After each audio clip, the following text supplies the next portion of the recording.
We continue our reading of Lest We Forget, a daily devotional by author George R. Knight.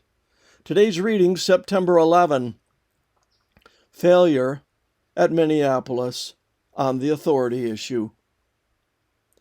Thy words were found, and I did eat them, and thy word was unto me the joy and rejoicing of mine heart.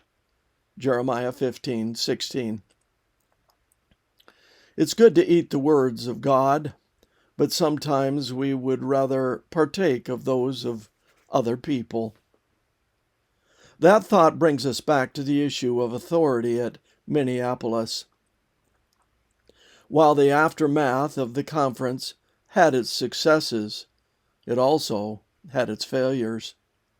Perhaps the most obvious one was the continuing temptation to rely on human opinions. By 1894, however, it was no longer the authoritative words of Butler and Smith, but those of Jones that were causing the problem. Ellen White's repeated endorsement of him and Wagner at Minneapolis and beyond had undoubtedly prepared the minds of many to accept whatever they said or wrote.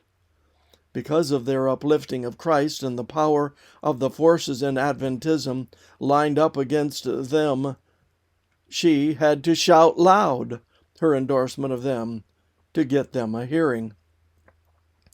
Her voice did not go unheard, but in 1894, S.N. Haskell felt compelled to observe to her that it had been absolutely necessary for her to uphold Elder Wagner and A.T. Jones for those number of years. But, he added, the whole country has been silenced against criticizing them to any extent. That battle has been fought, and the victory gained. The denomination, he told her, now faced the opposite problem. The people and church leaders were taking everything they, Jones and W. Prescott, said as being almost inspired of God. F.M. Wilcox had come to a similar conclusion. Writing from Battle Creek, he noted that there was a time when many of the principles that Brother Jones has brought out were opposed. But lately, the great mass of our people have hung on his words almost as though they were the words of God.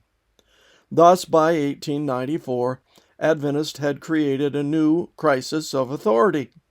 Some of our brethren, Ellen White commented, have looked to these ministers and have placed them where God should be.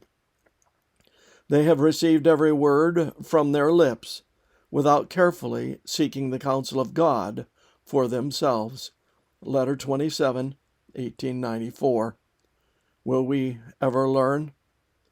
One of the great lessons of the 1888 General Conference session involves authority, that God's Word is the supreme authority, and that we need to move away from trusting the words of human beings and reading the Bible through their eyes. God help us. This concludes our reading today of Lest We Forget.